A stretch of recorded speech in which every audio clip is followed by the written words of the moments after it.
आज हम लोग जो डिस्कशन करने जा रहे हैं वो केजीएस का आपका सेट नंबर 4 है। ठीक है, इससे पहले हम लोगों ने सेट 3 तक का डिस्कशन कर चुके हैं। इसमें से एक डिस्कशन की बात करेंगे, आई थिंक ज्योग्राफी से था, एंड अनदर वाज पॉलिटी, और एक जो था आपका करंट अफेयर्स था, जो कि सेट नंबर 3 था। ठीक है, आज हम लोग सेट नंबर 4 का डिस्कशन करेंगे। आज सेट नंबर 4 की बात करेंगे तो मुख्यतः किससे है, तो मुख्यतः आपको एनिसेंट और मेडिवल इंडिया के आपको प्रश्न आपको देखने को मिलेंगे। ठीक है, तो चलिए शुरू करते हैं। और पहला क्वेश्चन जो रहा आपके सामने ये रहा।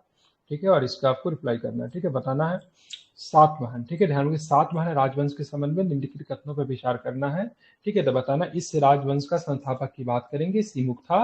बिल्कुल, इस राजवंश का संस्थापक जो था सीमुक था, इसमें किसी प्रकार की दो राय नहीं है। तो सातवाहन राजवंश जो था उसकी संस्थापक की बात करेंगे तो उसके संस्थापक जो था सीमुक थी। ठीक है, दूसरा की बात करेंगे, इस राजवंश की राजधानी प्रतिष्ठान या फिर पैठन थी। ठीक है, तो ध्यान में रखेंगे, ये भी आपका बिल्कुल सही है, क्योंकि सातवाहनों की राजधानी जो थी या तो प्रतिष्ठान थी या फिर मतलब क्या था, पैठन था। ठीक है, इसका फाउंडर की बात करेंगे, इसका फाउंडर की बात करेंगे सीमुक था। ठीक है, तीसरा की बात करेंगे तो यज्ञ श्री सातकर्णी को शक पहलव और यवनों का विनाशक माना जाता है। तो ध्यान में रखेंगे ये गलत है। ठीक है, क्योंकि यज्ञ श्री सातकर्णी को, ठीक है, शक पहलव और यवनों का विनाशक नहीं माना जाता है। किसे मानते हैं, तो गौतमी पुत्र सातकर्णी को मानते हैं। किसे मानते हैं, तो ध्यान में रखेंगे गौतमी पुत्र सातकर्णी को माना जाता है, देवी और सजनों।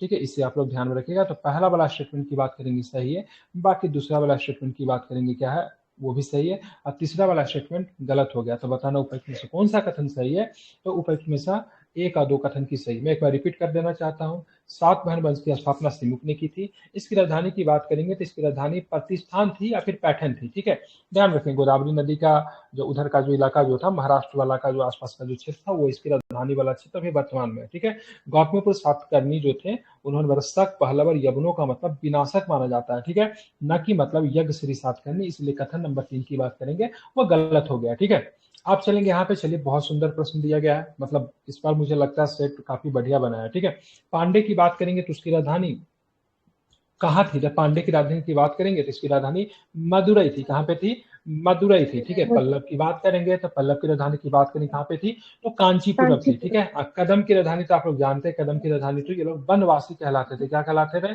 बनवासी कहलाते थे। ठीक है, अब पश्चिमी गंगा नहीं, ये गंग होगा, जरा इसको करेक्ट कीजिएगा। पश्चिमी गंग की राजधानी की बात करेंगे तो इसकी गंग की राजधानी कहाँ पे थी, कोलार हुआ करती थी। ठीक है, तो ध्यान में रखना उपयुक्त में से कौन सा कथन सही है। तो जैसा हमने टिक लगाया, डी का नंबर पी, तो डी में पी कहाँ पे है, तो मतलब कौन सा हो जाएगा, ऑप्शन नंबर इसका डी ही होगा। ठीक है, ध्यान में रखेंगे। आप चलेंगे बौद्ध धर्म के संबंध में निम्नलिखित कथनों में से कौन सा कथन गलत है। ठीक है, ध्यान में रखेंगे।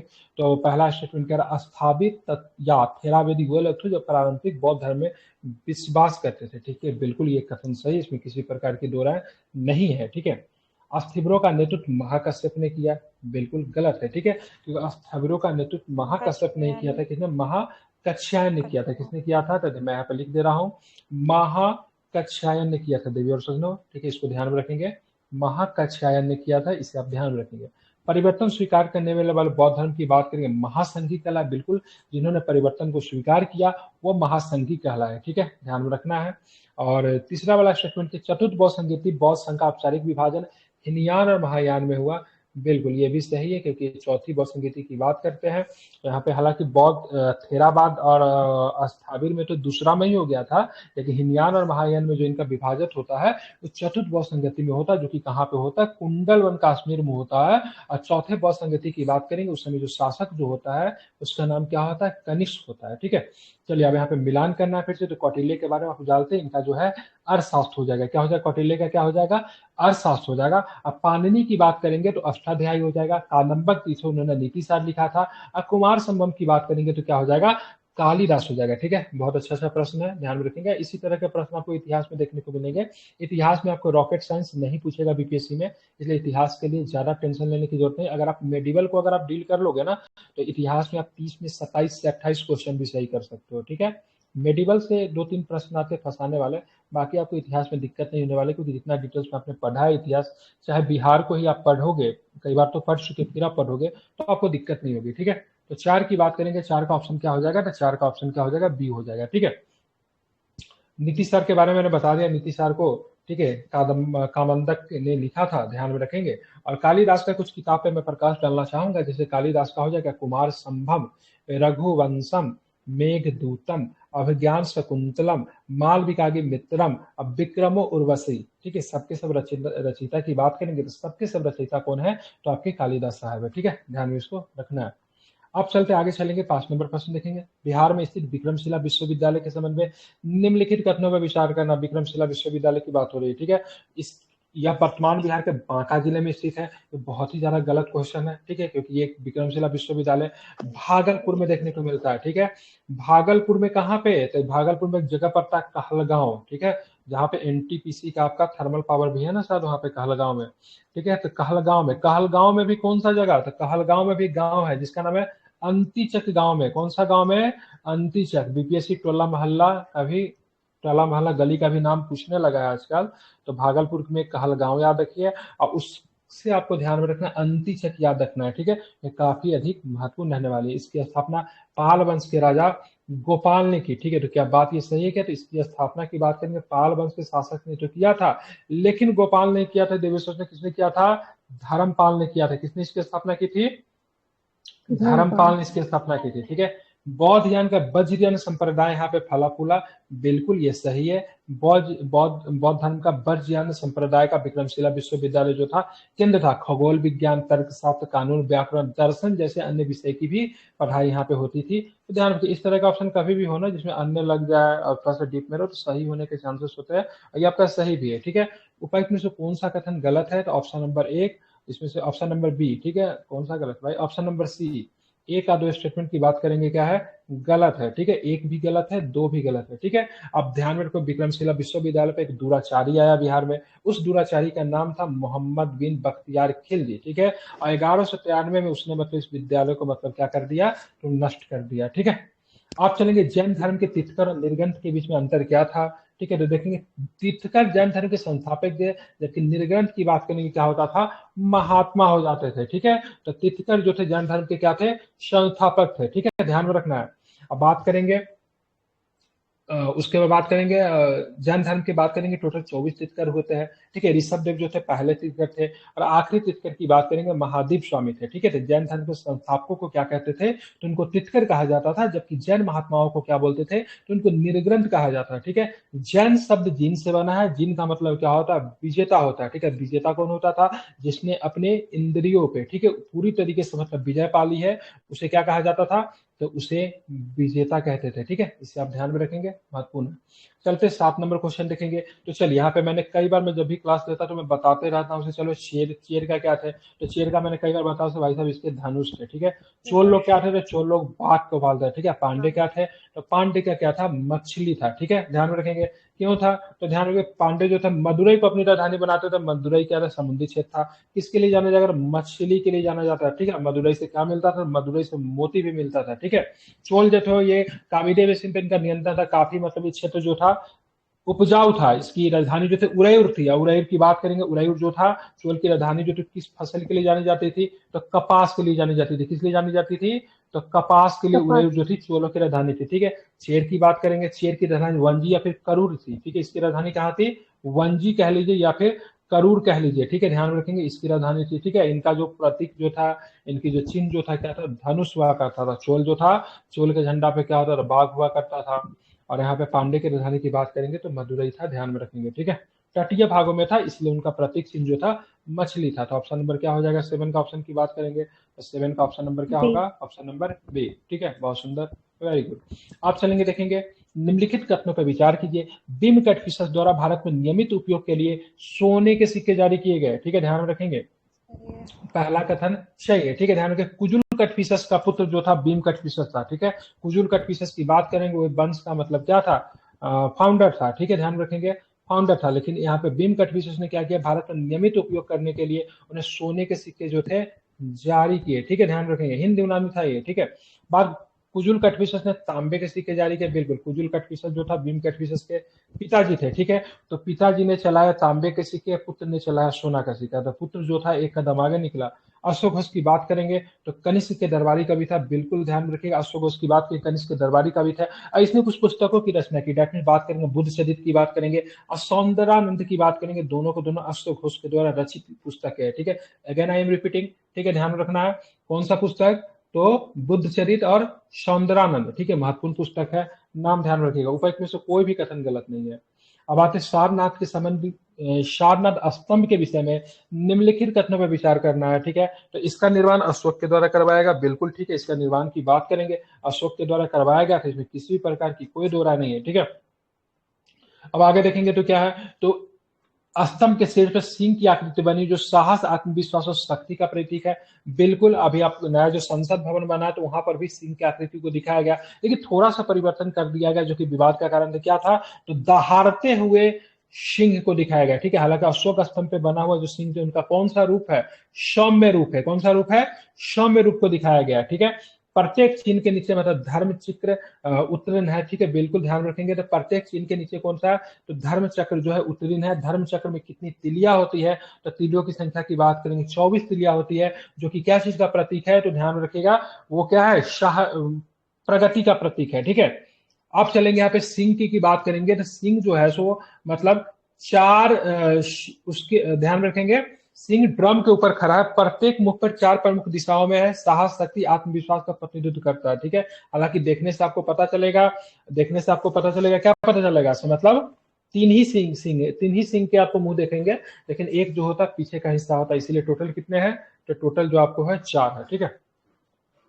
उपर्युक्त में से कौन सा कथन सही है, तो सारे का सारे कथन की बात करेंगे, सही है, ठीक है। अब बात करें हुंडी शब्द का तात्पर्य क्या होता है, तो हुंडी ध्यान में रखिएगा, ठीक है। क्या होता है हुंडी शब्द का, जिसका प्रयोग हर्षोत्तर काल में, ठीक है, आफ्टर द हर्षा इसका प्रयोग किया, उसका मतलब होता है हुंडी का मतलब क्या होता है, विनिमय खत, ठीक है। गांव देहात में कभी कभी, ठीक है, गांव देहात में अगर आप लोगों को सब्जी खरीदने आता होगा तो गांव देहात में जाते हुए अगर सब्जी खरीदने के समय क्या बोलते हैं, हुंडा हुंडी देना है तो बोलिए, ठीक है, मतलब उसको तौलना नहीं है, ठीक है। मेरे पास जो पैसा है लो, और तुम अंदाजे इसका कीमत लगाओ, उसका कितना में दोगे, पूरा एक बार दे दो, तुम बोलो 10 रुपया, हाँ ठीक है, लिखिए हुंडा हुंडी 10 रुपया में लीजिए, मतलब सारा सामान को क्या करता था, मतलब उस समय विनिमय का माध्यम था, अभी भी इसका प्रयोग होता है। गांव देहात में हुंडी जैसा शब्द बार बार हुंडा हुंडी प्रयोग किया जाता है, ठीक है, खास करके सब्जी के मार्केट में आप लोग देखते हुए, ठीक है। तो हर्षोत्तर काल में हुंडी का प्रयोग वित्तीय साधन के रूप में किया जाता था। इसका प्रयोग एक प्रकार में लिखित के रूप में किया गया, जिससे एक व्यक्ति दूसरे व्यक्ति को हस्तांतरित किया जाता था, ठीक है। घरेलू और विदेशी व्यापार में लेन देन के लिए भी इसका प्रयोग होता था, ठीक है। आप चलेंगे, क्या था प्रश्न देखेंगे, निम्नलिखित कथनों में से कौन सा कथन गलत है, चेदी वंश का खारवेल, ठीक है, चेदी वंश के खारवेल जैन धर्म का अनुयायी था, बिल्कुल। हाथी गुफा अभिलेख से पता चलता है राजा खारवेल से संबंधित आपको हाथी गुफा अभिलेख, ठीक है, जैन धर्म का अनुयायी था, कोई दिक्कत नहीं। गंधार कला का विकास मौर्य काल में, गलत बात है, गंधार कला का विकास की बात करेंगे तो कुषाण काल में हुआ था। किस काल में हुआ था, कुषाणों के समय हुआ था। गौतमीपुत्र सातकर्णी ब्राह्मणवाद का मतलब संरक्षक था, तो ध्यान रखिएगा, बिल्कुल गौतमीपुत्र सातकर्णी की बात करेंगे, ब्राह्मणवाद का समर्थक था। बाल विवाह की प्रथा कुषाण काल में प्रारंभ हुई, तो बिल्कुल बाल विवाह की प्रथा की बात करेंगे, कुशाल काल में प्रारंभ होती है, ठीक है। इस अवधि के दौरान महिलाओं में उपनयन संस्कार को समाप्त कर दिया गया था, दैट मीन इससे पहले महिलाओं में भी उपनयन संस्कार होती थी, ठीक है।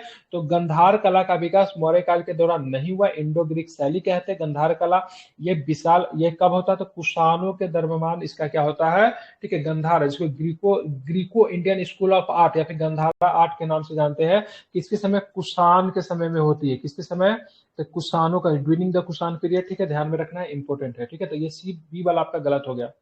निम्नलिखित में से कौन सा अशोक की धार्मिक यात्रा का सही क्रम है, ठीक है। तो अशोक की बात करेंगे तो ध्यान रखिएगा, सबसे पहले अशोक कहाँ जाएंगे, लुम्बिनी जाएंगे, क्या 8वें वर्ष में। अशोक की, क्या बोल रहा है, अशोक की बात करेंगे सबसे पहले कहां पे जाएंगे, लुम्बिनी जाएंगे, ठीक है। लुम्बिनी की बात करेंगे, लुम्बिनी के बाद कपिल वस्तु जाते हैं, फिर बोध गया जाते हैं, फिर सारनाथ जाते हैं, फिर कुशीनगर जाते हैं, फिर मतलब क्या करते हैं, श्रावस्ती होते हैं। लुम्बिनी जो था बुद्ध, गौतम बुद्ध के जन्म का स्थान था, इसलिए सबसे पहले वहां पे पहुंचे और बौद्ध धर्म स्वीकार करने के बाद अशोक ने सक्रिय रूप से धम्म का अभ्यास करना शुरू किया, ग्रामीण लोगों को धम्म का उपदेश देने लगे और उनके पीड़ा को दूर करने के लिए समय समय पर यात्रा की। तो सबसे पहले यात्रा लुम्बिनी था, फिर कपिल वस्तु, फिर बोध गया, फिर सारनाथ, फिर कुशीनगर, फिर श्रावस्ती। इन सारे जगहों में संबंधित क्या था, सारे के सारे जगह की बात करेंगे तो सारे के सारे जगह जो था बुद्ध भगवान से जुड़े हुए थे, ठीक है। अब आते उत्तरापथ, उत्तरापथ किसको बोलते थे, उत्तरापथ बोला जाता, तक्षशिला को उत्तरापथ बोला जाता था, ठीक है, ध्यान रखेंगे। क्या करना है, सुमेलित करना है, कैपिटल उसका, अच्छा ठीक है। तो उत्तरापथ की बात करेंगे किसे, तक्षशिला को बोलते थे। कल ही बात करेंगे अवंती की, बात करें अवंती रथ किस, तो उज्जैनी को अवंती रथ बोलते थे, कलिंग की बात करेंगे, कलिंग को क्या राजधानी जो थी तोसली थी उसको। तोसली। अब प्राच्य की बात करेंगे, प्राच्य पर पाटलिपुत्र को कहा जाता था। और दक्षिणापथ की बात करेंगे तो स्वर्णगिरी को कहते थे, स्वर्णगिरी, ठीक है, कर्नाटक वाला जो इलाका जो था उसको कहा जाता था। इसको जरा आप लोग ध्यान से लगाइएगा। ऑप्शन नंबर की बात करेंगे, ऑप्शन नंबर क्या हो जाएगा, तो ऑप्शन नंबर कौन सा, तो बी ध्यान में रखेंगे, ठीक है। अब चलेंगे आगे, चलेंगे। विलियम जोन्स पहले विद्वान थे जिन्होंने सेंड्रोकोटस की पहचान चंद्रगुप्त मौर्य से की थी, ध्यान रखेंगे। तो बिल्कुल विलियम जोन्स पहले विद्वान थे जिन्होंने सेंड्रोकोटस शब्द का पहचान मौर्य से की थी, ठीक है, चंद्रगुप्त मौर्य से की थी, बिल्कुल ठीक है। एरियन ऑफ प्लूटार्क ने चंद्रगुप्त मौर्य को एंड्रोकोटस में रूप में वर्णित किया, ठीक है। विलियम जोन्स ने कहा भाई साहब ये जो चंद्रगुप्त मौर्य जो है वो सेंड्रोकोटस है, जबकि एरियन ऑफ प्लूटार्क का कहना क्या था, नहीं ये क्या है, एंड्रोकोटस है, ठीक है, ध्यान में रखेंगे। यूनानी लेखों ने बिंदुसार को अमित्रोचेटस कह के संबोधित किया, बिल्कुल ध्यान में रखेंगे, क्या बोला, अमित्रोचेटस का है, ठीक है, ध्यान में रखेंगे। इसका अर्थ क्या होता है, अमित्र घात, जिसका कोई भी शत्रु ना हो, ठीक है। जैन ग्रंथ बिंदुसार को दुर्धरा नाम से संबोधित करता है, ध्यान में, गलत है ये, ध्यान रखिए। जैन धर्म में इसको क्या कहा गया, सिंगसेन कहा गया। जैन धर्म में बिंदुसार को क्या कहा गया है, तो सिंगसेन कहा गया है, ठीक है। कौन कहा गया है, तो सिंगसेन के नाम से इनको जाना जाता है, ध्यान में रखना है। तो आपका तीसरा कथन सही नहीं, बल्कि पहला और दूसरा कथन पूरी तरीके से सही है, ठीक है। गुप्त काल के संदर्भ में, ठीक है, घंटासाला, कदूरा और चौल शहर किस लिए प्रसिद्ध है, ठीक है। तो घंटासाला शहर है, कदूरा है, चौल शहर की बात करेंगे किस लिए प्रसिद्ध है, तो ये सब के सब तो क्या थे, विदेशी व्यापार वाले, मतलब क्या थे, बंदरगाह थे, ठीक है, ध्यान रखिएगा। मैं बता दूं, घंटासाला की बात करेंगे कि भारत के पूर्वी तट कृष्णा डेल्टा के निकट स्थित था। कदूरा की बात करेंगे तो पश्चिमी तट के पास, ठीक है, पश्चिमी तट पे वर्तमान मुंबई के पास था ये जहाज निर्माण का भी केंद्र था। और चौल की बात करेंगे तो भारत के पश्चिमी तट पे वर्तमान महाराष्ट्र के रायगढ़ जिले में स्थित था, ठीक है। ये सारे के सारे किस लिए प्रसिद्ध थे, तो सारे के सारे विदेशी व्यापार वाले क्या हुआ करते थे, बंदरगाह हुआ करते थे, ठीक है। आगे देखेंगे, निम्नलिखित कथनों पर फिर से विचार करना है। लगभग 2 वर्षों तक सैन्य अभियान के बाद सिकंदर महान 325 ईसा पूर्व में भारत छोड़ दिया, ध्यान में रखेंगे। और दूसरा की बात करेंगे तो उसके बाद बात करेंगे, ठीक है, वह चंद्रगुप्त मौर्य से पराजित हुआ था। ये तो पूरा ही तरह से गलत स्टेटमेंट है। बाकी पहला वाला स्टेटमेंट की बात करेंगे, बताइए सही है कि नहीं, क्या होगा उसका, पहला वाला सही कि गलत है, बताइए, ठीक है। तो बिल्कुल ये सही है, ठीक है, क्योंकि सिकंदर भारत जो था 323 में आया था, ठीक है। कब आया था सिकंदर भारत, कब आया सिकंदर भारत, कब आया, सिकंदर भारत आया था 323 में ही आया था ना, 323 ईसा पूर्व। हाँ वही मैं कंफ्यूज हो रहा था, ठीक है। और क्योंकि सोल्यूशन में गलत दिया हुआ, 325 में भारत से निकल जाता है, ठीक है। जब निकलता है ना तो उसी साल इसकी मृत्यु भी हो जाती है, मतलब उसी के आसपास इसकी मृत्यु भी हो जाती है, ठीक है, ध्यान में रखेंगे, ठीक है। अब चलते आगे चलेंगे तो देखेंगे 17 नंबर प्रश्न, ठीक है। नहीं गलत बता दिया, अरे उल्टा कर दिया, 326 में आया था, ठीक है, 326 में आया था, ठीक है, ठीक है, 326 में आया था, 323 के आसपास क्या था, निकल जाता है, ठीक है। लगभग 19 महीने तक भारत में रहा था, ठीक है। कब रहा था, 19 महीने तक ये भारत में होगा ना, वैसा पूर्व है तो। हाँ तो 326 में आया था, 323 में निकल गया था, बता तो रहा हूँ, ठीक है। एक बार चेक कर लीजिए, 326 ही होना चाहिए, ठीक है। 19 महीने तक भारत में रहा था, छोड़िए जो भी हो, 326 के आसपास था। सिकंदर और चंद्रगुप्त मौर्य के बीच में कोई युद्ध नहीं होता, हाइडे स्पीच की लड़ाई होती है। उसने झेलम और चिनाब नदी पे स्थित साम्राज्य शासक पोरस को हराया था, ठीक है, ध्यान रखेंगे, ठीक है। किसे हराया था, पोरस को हराया था। चलिए, हालांकि इसका कोई साहित्यिक बातें तो नहीं देखने को, इसका कथन सिकंदर का पहला मुकाबला किसके साथ हुआ था, पोरस का पोरस के समकालीन शासक ही था, हालांकि सिकंदर से जाकर मिल जाता। पोरस का मामा था आम्बी, उससे हुआ था। हाँ तो आम्बी जो था उसकी लड़ाई कहाँ लड़ा था, आम्बी तो जाके उसे मिल गया था, सिकंदर से तो जाके आम्बी ही तो मिल गया था, इसी वजह से तो पोरस पराजित हुआ था, ठीक है। चलिए, निम्नलिखित में से कौन सा कनिष्क के दरबार में समन्वित विद्वान था, ठीक है, कौन कौन कनिष्क के दरबार में रहते थे, ठीक है। तो अश्वघोष थे, ठीक है, नागार्जुन भी थे, ठीक है, ध्यान रखें, ठीक है। अश्वघोष, वसुमित्र, नागार्जुन और चरक, 4 लोग थे। चरक, नागार्जुन कनिष्क के दरबार में थे, चरक कनिष्क के दरबार चिकित्सक थे, ठीक है, ध्यान रखेंगे।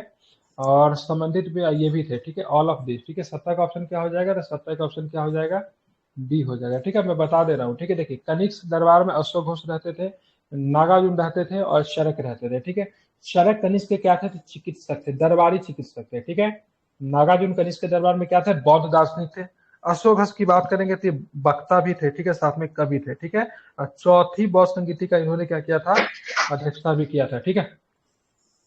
चलिए इसका राजधानी बताए, पंचाल का क्या होगा, पंचाल का अहिछत्र क्या हो जाएगा, पंचाल का कहाँ पे अहिछत्र, सूरसेन का मथुरा, वत्स का कौशाम्बी, अस्मक का क्या हो जाएगा, कोटन या फिर पोतली हो जाएगा, ठीक है। बस सबका मैं राजधानी बोल दूं क्या, ठीक है। मल का कुशीनगर है, काशी का वाराणसी, अंग का चंपा, मगध का गरीबरज है, वज्जी का वैशाली, चेदी का शक्तिमती, मत्स्य का विराटनगर, अस्मक का पोटन, पैथन, पोटली, प्रतिष्ठान सब था। गंधार का तहसीला था, कंबोज का हाटक हो जाएगा, ठीक है। सबको ध्यान में रखिएगा, ये तो मिला हुआ ही था, तो क्या हो जाएगा, इसका ऑप्शन नंबर है, ठीक है।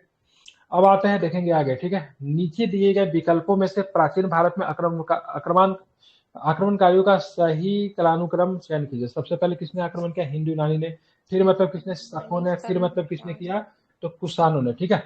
निम्नलिखित में से कौन से कथन जैन विद्वान पर लागू नहीं होता, ठीक है। बहुत सुंदर प्रश्न है।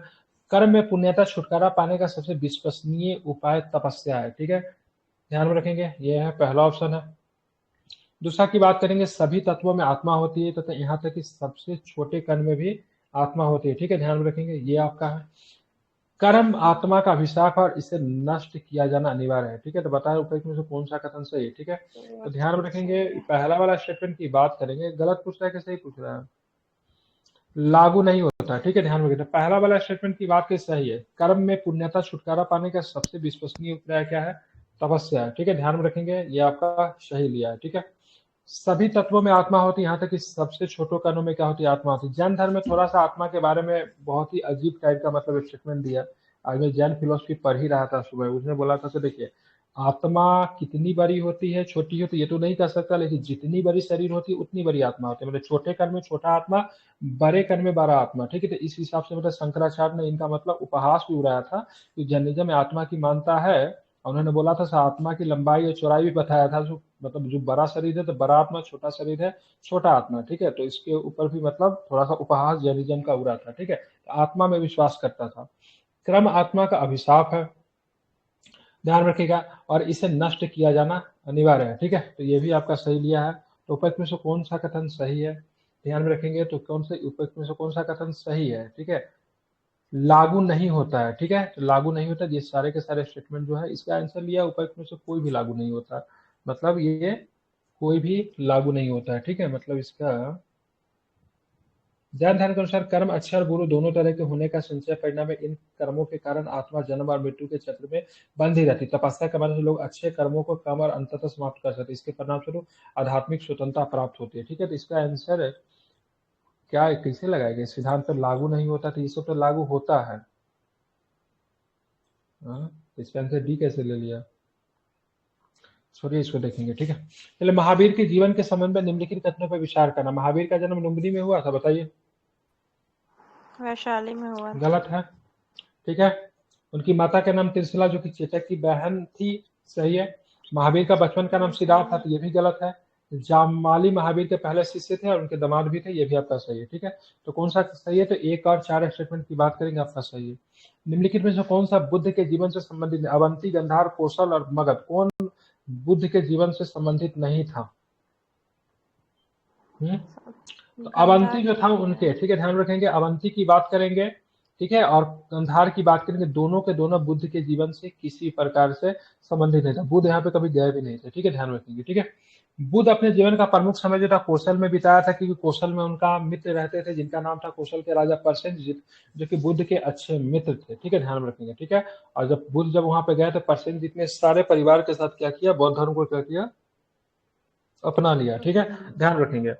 और मगध की बात करेंगे तो इनको गया में जहां पे इनको ज्ञान की प्राप्ति हुआ था, तो मगध महाजनपद के अंतर्गत ही आता था, ठीक है, ध्यान रखेंगे, ठीक है। अवंती और गंधार से इनका कोई भी ऐसा कुछ करीबी नहीं, जो कि बोध गया की बात करेंगे, गया की बात करेंगे तो मगध के अंतर्गत ही आता था, ठीक है। कौशल में तो ये रहते ही थे। तो 3 4 की बात करेंगे, आपका सही है। पूछ क्या रहे हैं भाई, संबंधित नहीं है, ठीक है, मतलब 1 2 आपका संबंधित नहीं है। बता, निम्नलिखित कथनों पर विचार करें। बौद्ध धर्म ने महायान संप्रदाय द्वारा भगवान बुद्ध की मूर्ति की, ठीक है, पूजा की शुरुआत कर दी थी, क्या ये बात सही है। बिल्कुल ठीक है। महायान वाले जो थे परिवर्तनवादी थे, इन्होंने मूर्ति पूजना शुरू कर दिया, इसी बात से हीनयान वाले क्या हो गए, इनसे नाराज हो गए। ठीक है। नालंदा महायान बौद्ध धर्म का शिक्षा का प्रमुख केंद्र था, तो बिल्कुल दूसरा भी सही है, नालंदा जो था प्रमुख केंद्र था। वल्लभी हीनयान संप्रदाय की शिक्षा का प्रमुख केंद्र था, तो बिल्कुल ये भी सही है। विक्रमशिला महाविद्यालय के साथ गुप्त शासक धर्मपाल ने की थी, क्या ये सही है कि गलत है? पाल शासक, हम्म पाल शासक होगा। ठीक है, ये धर्मपाल तो सही है, लेकिन यहाँ पे गुप्त शासक नहीं होगा, यहाँ पे क्या होगा, पाल शासक होगा। शासक का नाम सही है, लेकिन मतलब वंश का नाम गलत दिया हुआ है, क्या हो जाएगा, तो 1 2 3 सही है। ठीक है। चले प्राचीन नाम, तो चले अस्कनी की बात करें, किसका है देवर्ष में अस्कनी नाम बताइए। अस्कनी हमारे चीनाब का नाम है। सादा नैरा किसको बोलते हैं, गंडक को बोलते हैं। बीतस्ता झेलम को बोलते हैं। सतुदी किसे बोला जाता है, तो सतलज को बोला जाता है। ठीक है, क्या सही होगा, तो ऑप्शन नंबर की बात करेंगे, सी सही होगा। ठीक है। कुंभा काबुल को बोला जाता है। ठीक है। कुरमु कुर्रम को बोला जाता है। सादारीरा गंडक को बोलते हैं। पिपासा ब्यास को बोलते हैं। परशुनी रावी को बोलते हैं। ये सारे के सारे क्या है, ऋग वैदिक नदियां है। ठीक है। सूत पिटक की बात करेंगे, सूत पिटक में क्या मिलता था, तो ध्यान रखेंगे। सूत पिटक की बात करेंगे तो सूत पिटक में बुद्ध के कथन और उपदेश, ठीक है, बुद्ध के कथन उपदेश सूत पिटक में। विनय पिटक में बात करेंगे तो विनय पिटक में नियम थे। ठीक है। और हिरम पिटक में क्या थे, दर्शन थे। ठीक है। तो आपका पहला तो सही है, बाकी दूसरा का इधर उधर कर दिया, तो ऑप्शन नंबर क्या हो जाएगा, केवल 1 होगा। ठीक है। अब बता देता हूँ सूत पिटक की, सूत का मतलब क्या, सूत में क्या था, तो कथन और उपदेश हुआ करते सूत पिटक में। विनय पिटक की बात करेंगे तो संघ के सदस्यों के द्वारा पालन किए वाला नियम था। ठीक है। ध्यान, विनय का मतलब क्या, नियम होता है, अनुनय विनय। ठीक है। अधिगम पिटक में क्या था, तो बुद्ध दार्शनिक था। ठीक है, इसमें दर्शन हुआ करता था। तो दोनों तो ऊपर नीचे कर दिया, तो क्या है, तो केवल 1 सही है। ठीक है।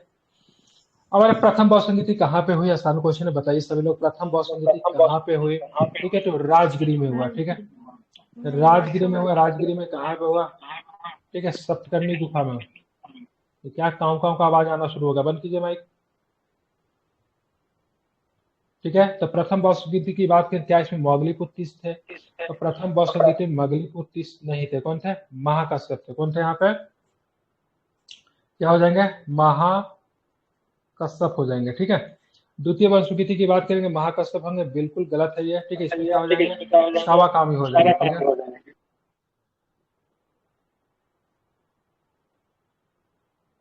फिर से नहीं होना चाहिए, जिनके तरफ से हो रहा माइक बंद करके रखिए। ठीक है।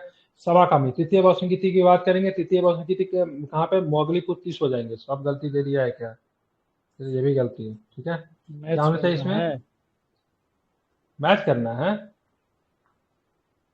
अच्छा, मैच करना अच्छा, मिलान करना है। ठीक है। तो प्रथम बौद्ध संगीति के बताइए क्या हो जाएंगे, महाकश्यप, किधर गया, महाकश्यप। ठीक है। द्वितीय बौद्ध संगीति में कौन हो जाएंगे, तो द्वितीय बौद्ध संगीति में जो थे आपके शवाकामी थे, कहाँ गए शवाकामी। तृतीय बौद्ध संगीति में कौन हो जाएगा, तो मोगलीपुत्र तीस हो जाएंगे। ठीक है। और चतुर्थ बौद्ध संगीति का अजातशत्रु। चलिए, पहले बौद्ध संगीति में शासक कौन हो जाएंगे, तो प्रथम बौद्ध संगीति में शासक अजातशत्रु। दूसरे में कौन होंगे, दूसरे में, तो दूसरे में ध्यान रखिए कला अशोक। ठीक है। तीसरे में अशोक, चौथा में कनिष्क। ठीक है, क्लियर। तो मिलाइए कौन सा आंसर हो जाएगा, ये नंबर लग रहा है क्या, बिल्कुल। ठीक है। चलिए, अब बात करेंगे बौद्ध धर्म में स्थाविर और महासंगीत में विभाजन किसमें हुआ, तो दूसरा में हुआ। ठीक है। तीसरा में क्या होता, महायान और हीनयान में क्या होता, विभाजन होता है। ठीक है। चलिए, आप देखेंगे यहाँ पे कुछ शिलालेख दिया हुआ है, कुछ शिलालेख के बारे में हम लोग यहाँ पे जानकारी प्राप्त कर लेते हैं। ठीक है। क्या करना है, इसमें मिलान करना है क्या, नहीं। प्रथम शिलालेख की बात करेंगे तो पशु वध त्योहारों पर एकत्र होने पे प्रतिबंध लगाता है, बिल्कुल ठीक है। द्वितीय शिलालेख की बात करेंगे, द्वितीय शिलालेख की बात करेंगे तो दक्षिण भारत में पांडे, सतीपुत्र, केरलपुत्र का उल्लेख दिया गया, बिल्कुल दक्षिण भारत के कुछ राज्यों का उल्लेख किया गया जिसमें पांडे है, सतीपुत्र है, केरलपुत्र है। ठीक है। तृतीय शिला की बात है, धम्म महापात्रों के संबंधित जानकारी है, तो गलत है। ठीक है।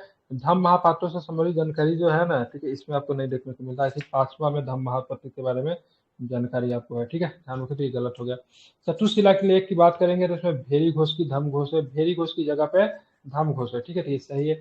तीसरा शिलालेख में क्या है, तो तीसरा शिलालेख में ब्राह्मणों के प्रति उदार दृष्टिकोण। ठीक है, इसीलिए बोला जाता है भले अशोक ने बौद्ध धर्म को अपना लिया, लेकिन उन्होंने मतलब क्या की, तो उन्होंने मतलब कट्टरता नहीं पाली। ठीक है, मतलब ब्राह्मण धर्म को भी प्रश्रय देता था। ठीक है। निम्नलिखित कथन में फिर से विचार करें, लोहे का उल्लेख ऋग्वेद में देखने को मिलता है। ठीक है, तो पहला कथन गलत है। ऋग्वेद में ध्यान में रखेंगे लोहे का कोई भी उपयोग नहीं है। ठीक है। ऋग्वेद में गंगा और यमुना नदी का उल्लेख क्रम से 3 बार, एक बार हुआ, गंगा का 3 बार, यमुना का 1 बार, क्या ये बात गलत है, ये भी गलत है, क्योंकि ऋग्वेद में यमुना का 3 बार है, गंगा का 1 बार है। ठीक है, यमुना कितना बार है, यमुना 3 बार, गंगा कितना बार था, गंगा 1 बार। ठीक है। सिंधु नदी का उल्लेख ऋग्वेद में सर्वाधिक बार हुआ, बिल्कुल सिंधु नदी का उल्लेख ऋग्वेद में सर्वाधिक बार हुआ है। लेकिन सबसे पवित्र नदी अगर आपसे पूछा जाए तो सबसे पवित्र नदी क्या बताओगे, तो सरस्वती नदी सबसे पवित्र नदी है, ठीक है, ध्यान रखना। तो उपर्युक्त में से कौन सा कथन सही है, तो केवल 3 नंबर सही है, ठीक है। निम्नलिखित में से गलत का मिलान करना है, गलत मिलान का चयन करना। हड़प्पा रावी नदी के किनारे, क्या ये बात सही है, बिल्कुल सही है। मोहनजोदड़ो सिंधु नदी के किनारे, ये भी सही है। लोथल भगवा नदी के किनारे, ये भी सही है। राखी गढ़ी किस नदी के किनारे था, बताइए। राखी गढ़ी तो पहले पड़ता है हरियाणा में, तो घग्गर, यहाँ पे हिंडन तो होगा नहीं, कौन सा हो जाएगा, घग्गर नदी, ठीक है, क्या कौन सा, घग्गर नदी। एक और भी बता दो, घग्गर न रहे ना तो हकरा, ये भी रहता है, ठीक है, ध्यान रखना, ठीक है। सूरजवान जी ने इसकी खोज की थी 1969 में, ठीक है। अब आता तो यही आपका गलत है, फिर से मिलान कीजिए। मदहदा, मदहदा में क्या मिला है, तो मदहदा में क्या मिला है, ठीक है, तो यहाँ से हड्डी और सींग से बने औजार प्राप्त हुए, ठीक है, हड्डी और सींगों से बने क्या हुए, औजार प्राप्त हुए, ठीक है। आप चलेंगे यहाँ पे, ठीक है। दमदमा से क्या मिला है, यहाँ पे कब्र मिले हैं, ठीक है, 41 कब्र आपको दमदमा में मिला है, ठीक है। अब आता है सराय नहर, सराय नहर से क्या मिला है, तो मानव कंकाल की एक समाधि मिली है। बागोर से क्या मिला है, तो पशुओं को पालतू बनाए जाने का साक्ष्य आपको देखने को मिला है, ठीक है। तो सराय नहर की बात करें, यहाँ से 4 मानव कंकालों की समाधि मिली है, ठीक है। पशुओं को पालतू बनाने का साक्ष्य की बात करेंगे, ठीक है, ध्यान रखेंगे तो कहाँ पे मिला है, तो आपको राजस्थान के बागोर से मिला है, ठीक है। महदाह से क्या मिला है, तो महदाह से हड्डी और सींगों के बने, महदाह उत्तर प्रदेश के प्रतापगढ़ जिला में पड़ता है, ये मध्य प्रशांतकालीन स्थल है। हड्डी और सींग से बने औजार जो थे यही से प्राप्त हुए, ठीक है, ध्यान में रखना है, ठीक है। दमदमा की बात करेंगे, ये भी उत्तर प्रदेश के स्थित मध्य प्रशांतकालीन स्थल है, प्रतापगढ़ में ही पड़ता है। यहाँ से 41 मानव कंकाल मिला है, ठीक है, ये भी आपको ध्यान में रखना है। अब चलते हैं, इसका क्या सही होगा, उत्तर इसका क्या सही होगा, सी का 4, सी का 4 मतलब ऑप्शन नंबर बी, ठीक है। अब चलते आगे, ठीक है, बताना है अशोक के, ठीक है, अशोक के निम्नलिखित शिलालेखों पर विचार के, शाहबाजगढ़ी, गिरनार और मानसेरा, इनमें से कौन सी शिलालेख ब्राह्मी लिपि में नहीं लिखा गया था, ठीक है। तो ब्राह्मी लिपि में नहीं लिखा गया था, तो ये तो नहीं लिखा गया था, ये नहीं, शाहबाजगढ़ी और मानसेरा ब्राह्मी लिपि में नहीं लिखा गया था, ठीक है। तो ऑप्शन नंबर क्या हो जाएगा, 31 का मतलब क्या हो जाएगा, सी हो जाएगा, ठीक है। मैं यहाँ पे बता दे रहा हूँ, ठीक है। अशोक के अधिकांश शिलालेख की बात करेंगे तो उसकी भाषा कैसी है, प्राकृत है, भाषा कैसी है, तो शिलालेख की भाषा प्राकृत है। अगर पूछा जाएगा लिपि क्या है, तो लिपि ध्यान में रखिएगा, लिपि इसकी कैसी है, तो ब्राह्मी इसकी लिपि आपको देखने को मिलती है, ठीक है, भाषा प्राकृत। शाहबाजगढ़ी और मानसेरा की बात करेंगे ना, शाहबाजगढ़ी और मानसेरा की बात करें खरोष्टी लिपि में है, कौन सी लिपि में है, शाहबाजगढ़ी और मानसेरा किसमें है, तो खरोष्टी में देखने को मिलेगा, किसमें देखने को मिलेगा, तो खरोष्टी में आपको ये देखने को मिलता है, ध्यान रखेंगे, ठीक है, खरोष्टी में, ठीक है। ये पाकिस्तान में है, मानसेरा पाकिस्तान में पड़ता है, ठीक है, शाहबाजगढ़ी भी उधर ही है, ठीक है, ध्यान रखेंगे, ठीक है। उसके बाद करेंगे अरमाइक लिपि में लिखा गया एक अभिलेख आपसे तक्षशिला से आपको अरमाइक में मिला है, ठीक है। चलिए, पूरा पाषाण कालीन लोगों के जीवन के संबंध में निम्नलिखित कथनों पर विचार कीजिए। पूरा पाषाण कालीन, ठीक है, तो क्या पूरा पाषाण कालीन लोग जो थे, ध्यान में रखेंगे, ये मुख्यतः आखेट पे निर्भर थे। आखेट का मतलब होता था शिकार करना, ठीक है, तो बिल्कुल इनका जीवन जो था पूरी तरीके से शिकार पे था। ये अग्नि से परिचित थे, बिल्कुल अग्नि से परिचित नहीं थे, उनका खेती और पशुपालन का ज्ञान नहीं था, बिल्कुल उनको खेती और पशुपालन का कोई भी ज्ञान नहीं था, ठीक है। तो बोल रहा कौन सा कथन सही है, तो सही कौन सा हो जाएगा, 1 और 3 नंबर स्टेटमेंट की बात करें क्या हो जाएगा, सही हो जाएगा, ठीक है, ध्यान में रखना है। अब चलेंगे निम्नलिखित कथनों पर फिर से आपको विचार करना है, ठीक है। प्रागैतिहासिक काल वह काल है जिसका कोई लिखित साक्ष्य उपलब्ध नहीं है, बिल्कुल प्रागैतिहासिक काल का कोई भी लिखित साक्ष्य उपलब्ध नहीं है, ठीक है। आद ऐतिहासिक काल का लिखित साक्ष्य उपलब्ध तो है, लेकिन उसको कोई पढ़ नहीं सकता, ये भी सही है।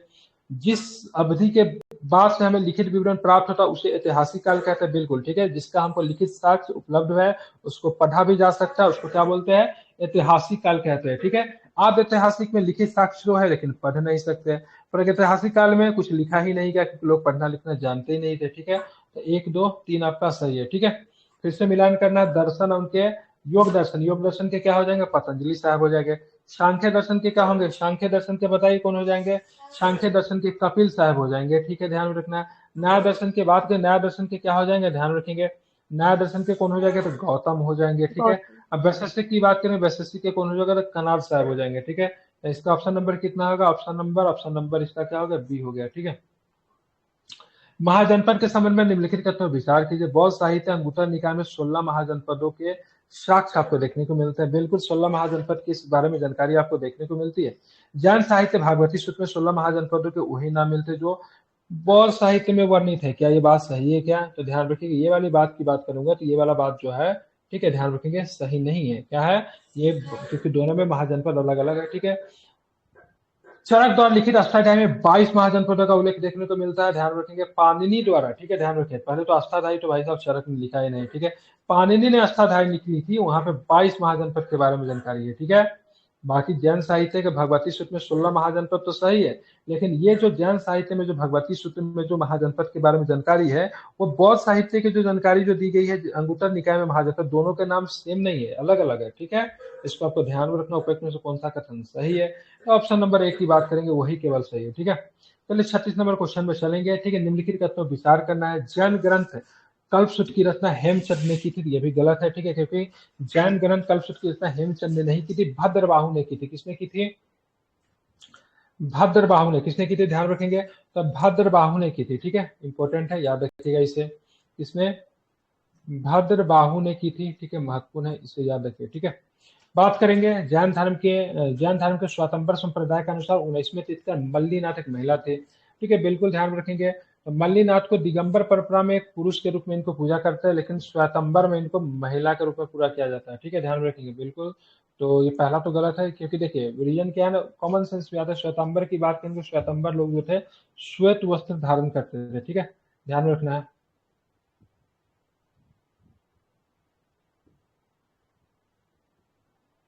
ठीक है, और दिगंबर लोग कोई वस्त्र नहीं पहनते थे, तो जाहिर सी बात है महिला की संभावना तो रही नहीं होगी, ठीक है।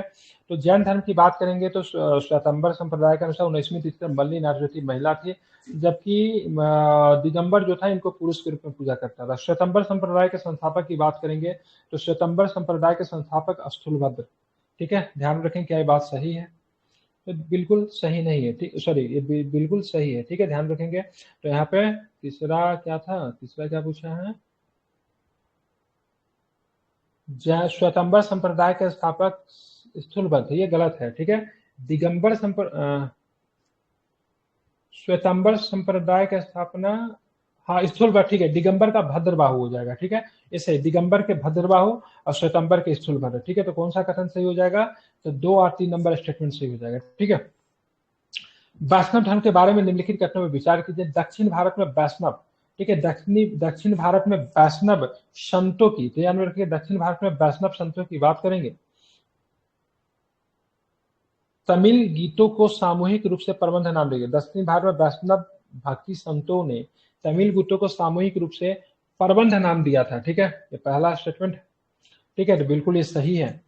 रामानुज ने द्वैतवाद के सिद्धांत का विकास किया, बिल्कुल गलत है। ध्यान रखेंगे, महान आचार्यों में एक रामानुज ने शंकराचार्य के अद्वैतवाद के विरोध में उपनिषद पाठ के आधार पर विशिष्टा, ठीक है, विशिष्टा दैत का प्रतिपादन किया था रामानुज ने, नहीं दैतवाद से, ठीक है। दैतवाद किसका था? अद्वैतवाद की बात करेंगे वो शंकराचार्य जी का था, ठीक है। अब दैतवाद की बात करेंगे तो मध्वाचार्य जी का दैतवाद था, ठीक है। मध्वाचार्य और निम्बार्क दक्षिण भारत के 2 महत्वपूर्ण वैष्णव आचार्य, ठीक है। मध्वाचार्य जी का क्या था? तो मध्वाचार्य जी ने दैतवाद था, ठीक है, मध्वाचार्य जी का दैतवाद ध्यान में रखेंगे, ठीक है। रामानुज साहब की बात करेंगे, रामानुज जी का जो था रामानुज जी का जो था विशिष्टा दैत था, ठीक है, ध्यान रखेंगे। इनका शंकराचार्य जी की बात करेंगे तो शंकराचार्य जी का अद्वैतवाद था, ठीक है। इसका कौन सा सही है? 1 और 3 स्टेटमेंट की बात करेंगे, आपका सही है, ठीक है। राखालदास बनर्जी के अनुसार सिंधु घाटी सभ्यता के संस्थापक आर्य थे, ठीक है, ध्यान में रखेंगे। डॉक्टर लक्ष्मण स्वरूप के अनुसार सिंधु घाटी सभ्यता के संस्थापक द्रविड़ थे, उपयुक्त में से कौन सा कथन सही है? ध्यान रखें, दोनों में से दोनों ही कथन की बात करेंगे गलत है, क्योंकि राखालदास बनर्जी साहब के हिसाब से क्या थे? तो राखालदास बनर्जी साहब ने बोला कि सिंधु घाटी सभ्यता के संस्थापक जो थे वह द्रविड़ लोग थे। कौन थे? तो ध्यान में रखेंगे, द्रविड़ लोग थे, ठीक है, ध्यान में रखेंगे, द्रविड़ लोग थे, ठीक है। बात करेंगे डॉक्टर लक्ष्मण स्वरूप, ठीक है, डॉक्टर लक्ष्मण स्वरूप की बात करेंगे तो सिंधु घाटी सभ्यता का संस्थापक द्रविड़ थे। डॉक्टर लक्ष्मण स्वरूप ने बोला था कि सिंधु घाटी सभ्यता के संस्थापक द्रविड़ नहीं थे, वो क्या थे? आर्यन थे। क्या थे? आर्य थे, याद रखिएगा, पूछा जा सकता है कभी, ठीक है। तो डॉक्टर लक्ष्मण स्वरूप के अनुसार क्या थे? आर्यन थे, ठीक है। राखालदास बनर्जी के हिसाब से क्या थे? सिंधु घाटी सभ्यता के संस्थापक जो थे द्रविड़ थे, ठीक है। और डॉक्टर एक विदेशी लेखक जिनका नाम है बी गार्डन चाइल्ड व्हीलर ने इसको सुमेरियन बताया है। तो सिंधु घाटी सभ्यता के संस्थापक जो थे सुमेरियन थे, बी गार्डन चाइल्ड व्हीलर ने बताया, ठीक है, ध्यान में इसको रखना है, महत्वपूर्ण है, ठीक है। तो इसका क्या है, तो दोनों को दोनों स्टेटमेंट गलत हो गया, क्योंकि ऊपर नीचे करके उल्टा दे दिया ना, तो दोनों को दोनों स्टेटमेंट क्या है, आपकी गलत है, ठीक है। निम्नलिखित कथनों पर फिर से आपको विचार करना है। हड़प्पा वासियों की मुहरों पर गाय की आकृति को दर्शाया गया, बिल्कुल नहीं। देखिए सब कुछ तो मिला है, लेकिन वहां से गाय का कोई ऐसा चिन्ह नहीं देखने को मिलता है, तो ये बहुत ही ज्यादा गलत क्वेश्चन है, क्योंकि हड़प्पा वासी की जो मुहर जो थे, मुहरों और टेराकोटा पे हाथी देखने को मिलता है, गैंडा देखने को मिलता है, बाघ देखने को मिलता है, हिरन देखने को मिलता है, भेड़ की तस्वीर देखने को मिलता है, ठीक है। किसका किसका नहीं देखने को मिलता है, मैं यहाँ पे लिख दे रहा हूँ, ठीक है। गाय नहीं है, ठीक है, ऊंट नहीं है, ठीक है, घोड़ा नहीं है, ठीक है, ध्यान रखेंगे, ठीक है। और क्या नहीं है, शेर नहीं है, ठीक शेर। है, इसका नहीं है, ठीक है। तो इन जानवरों का चित्रण मुहरों पे नहीं किया गया। अगेन आई एम रिपीटिंग, गाय, ऊंट, घोड़ा, शेर, समझ रहे हैं ना, इनका नहीं किया गया है, ठीक है। गाय, ऊंट, घोड़ा, शेर, ठीक है, किनका किनका किया गया है, तो हाथी का किया गया है, गेंडा का किया गया है, बाघ का किया गया, हिरन का किया गया, भेड़ का किया गया, बाघ का किया गया है और शेर का नहीं किया गया नहीं। है, ठीक है। आलमगीरपुर की बात करेंगे तो सिंधु घाटी सभ्यता का सबसे पूर्वी स्थल है, बिल्कुल। आलमगीरपुर उत्तर प्रदेश में पड़ता है, जो कि हिंडन नदी के किनारे था, ये सबसे पूर्वी स्थल थी। सबसे उत्तरी स्थल की बात करेंगे तो जम्मू कश्मीर में मांडा, ठीक है। दक्षिणी की बात करेंगे तो महाराष्ट्र में दैमाबाद हुआ करती थी। पश्चिम की बात करेंगे तो बलूचिस्तान में पड़ता था, जिसको सुप्त गैंडोर के नाम से हम लोग जानते थे। पूरब की बात करेंगे तो ये आलमगीरपुर पड़ता था, ठीक है। इसकी आकृति कैसा थी सिंधु घाटी सभ्यता की, त्रिभुजाकार था, कैसा था, त्रिभुजाकार था, ठीक है। और इसकी टोटल क्षेत्रफल की बात करेंगे तो 13 लाख वर्ग किलोमीटर था, लेकिन टोटल तो अप्रोक्स में है, वैसे 12,99,600 वर्ग किलोमीटर, ठीक है। ये एग्जैक्ट क्षेत्रफल है, लेकिन वैसे कहीं पे अगर 13 लाख वर्ग किलोमीटर भी दिया रहा है तो आप लोग छोड़कर नहीं आएंगे, आप लोग टिक करके आएंगे, मार्क्स पूरे आपको मिलेंगे, ठीक है। इसका दूसरा स्टेटमेंट ही सही है, ठीक है। बात करेंगे सिंधु घाटी सभ्यता की पशुपति मुहर के बारे में। निम्नलिखित पे से विचार करना। इस मुहरे पे पशुपति की जो मुहर जो है सिंधु घाटी, आईवीसी का मतलब होता है इंडस वैली सिविलाइजेशन, ठीक है। आईवीसी का मतलब क्या होता है, इंडस वैली सिविलाइजेशन होता है। तो सिंधु घाटी सभ्यता की पशुपति मुहर के बारे में निम्नलिखित कथनों विचार करना। इसे मोहनजोदड़ो की खुदाई से प्राप्त किया गया, बिल्कुल, ठीक है, ध्यान रखेंगे, बिल्कुल सही है। मोहनजोदड़ो में खुदाई की गई, वहां से पशुपति की मुहरें मिलती है।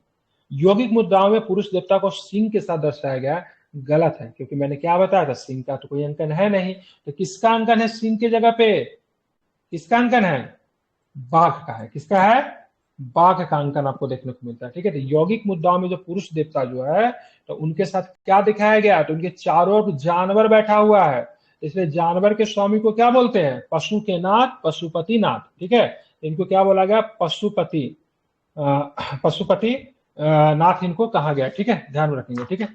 1 मिनट रुक जाइएगा।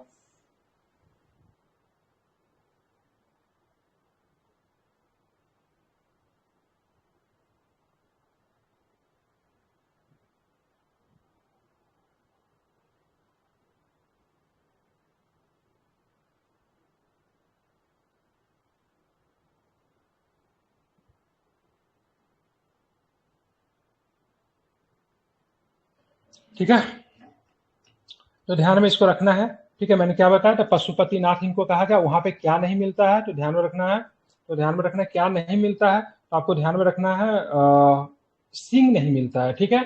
क्या नहीं मिलता है, तो बाघ, ठीक है, ध्यान में, बाघ मिलेगा, सिंह नहीं। तो कौन कौन पशु मिलते हैं, तो यहाँ पे इनके चारों ओर, दाई ओर एक गैंडा है, एक भैंसा है, तथा बाई ओर हाथी और बाघ है, ठीक है। तो पशुपति नाथ जी का जो यहाँ पे जो मूर्ति जो है, ठीक है, वहां पे क्या क्या मिलता है, गैंडा आपको मिलेगा, ठीक है, मिलेगा, गैंडा मिलेगा, ठीक है, भैंसा मिलेगा, ठीक है, बाघ मिलेगा, और कौन सा मिलेगा, हाथी मिलेगा। क्या मिलेगा, हाथी मिलेगा, ठीक है, ध्यान रखिए, ये हाथी मिलेगा। तो ये सारों जानवरों से जो घिरे हुए हैं, इसलिए बोला गया तो ये क्या हो सकते हैं, पशुपति नाथ है, ठीक है, ध्यान में रखेंगे, ठीक है।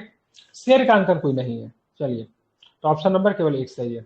अब आता वेदों के संबंध में निम्नलिखित कथनों पर विचार कीजिए। ऋग्वेद, सामवेद, यजुर्वेद, अथर्ववेद को सामूहिक रूप से चतुर्वेदी कहा जाता है, गलत वेद है, चतुर्वेदी, ध्यान में रखेंगे। तो ये चतुर्वेदी तो कहते हैं, ठीक है, ध्यान रखेंगे, चतुर्वेदी तो कहते हैं, ठीक है। इस चारों वेद को जब मिलाएंगे तो क्या बोलेंगे, इसको चारों वेद को मिलाएंगे चतुर्वेदी, या फिर चारों वेदों को मिलाकर कभी कभी इनको संहिता भी कहते थे। क्या बोलते थे इनको, संहिता भी कहा जाता था, ठीक है। लेकिन वेद त्रयी जो था, अथर्ववेद वेद त्रयी का हिस्सा नहीं था, इसको वेद समाज से निकाल दिया गया था, ठीक है। वेद त्रयी में ऋग्वेद, सामवेद, यजुर्वेद आते थे। अथर्ववेद जो थे वेद त्रयी में नहीं आता था, ठीक है, ध्यान रखिए। तो ऑप्शन नंबर क्या है, एक सही। अभी तक जैसा प्रश्न लग रहा है और इस तरह के क्वेश्चन रहे तो आप लोग एग्जाम में लगभग सही कर दोगे, ठीक है। लेवल 0 लेवल इस क्वेश्चन का, ठीक है। बीपीएससी का वास्तविक लेवल इतिहास का यही होता है, इस क्वेश्चन का कोई भी लेवल ही नहीं है, ठीक है, ध्यान रखना है। तो बहुत ज्यादा इसका लेवल नहीं, बहुत ही इजी लेवल दिया हुआ है, ठीक है। अब आगे के सेट में देखेंगे, बढ़ाएगा नहीं पता। अथर्ववेद के संबंध में निम्नलिखित कथन विचार, अंग और मगध का पहला संदर्भ अथर्ववेद में आपको देखने को मिलता है, ध्यान में रखिएगा।